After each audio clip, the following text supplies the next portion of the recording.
आज का बाइबल का वचन प्रेरित चरित अध्याय 6 वचन 1 से 7 और आज का सुसमाचार सन यूहन्ना के अनुसार अध्याय 6 वचन 16 से 21। प्रेरित चरित अध्याय 6 वचन 1 से 7। उन दिनों जब शिष्यों की संख्या बढ़ती जा रही थी तो यूनानी भाषियों ने इब्रानी भाषियों के विरुद्ध यह शिकायत की कि रसद के दैनिक वितरण में उनकी विधवाओं की उपेक्षा हो रही है। इसलिए बारहों ने शिष्यों की सभा बुलाकर कहा, यह उचित नहीं है कि हम भोजन परोसने के लिए ईश्वर का वचन छोड़ दें।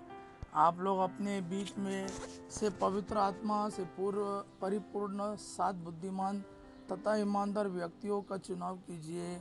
हम उन्हें इस कार्य के लिए उपनियुक्त करेंगे और हम लोग प्रार्थना और वचन की सेवा में लगे रहेंगे। यह बात सबों को अच्छी लगी। उन्होंने विश्वास तथा पवित्र आत्मा से परिपूर्ण स्तेफनुस के अतिरिक्त फिलिप, प्रोक्रुस, निकानोर, तीमोन, परमेनास और यहूदी धर्म में नवदीक्षित अंताकिया निवासी निकोलस को चुना और उन्हें प्रेरितों के सामने उपस्थित किया। प्रेरितों ने प्रार्थना करने के बाद उन पर अपने हाथ रखे। ईश्वर का वचन फैलता गया। यरूशलेम में शिष्यों की संख्या बहुत अधिक बढ़ने लगी और बहुत से याजकों ने विश्वास की अधीनता स्वीकार की। आज का सुसमाचार सन यूहन्ना के अनुसार अध्याय 6 वचन 16 से 21। संध्या हो जाने पर शिष्य समुद्र के तट पर आए। वे नाव पर सवार होकर कफरनहूम की और समुद्र पार कर रहे थे। रात हो चली थी और ईसा अब तक उनके पास नहीं आए थे।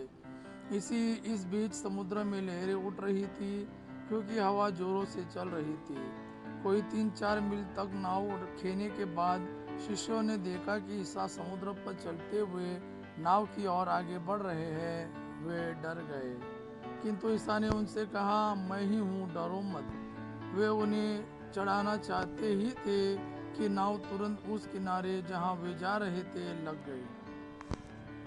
प्रभु का वाणी है। प्रभु को धन्यवाद।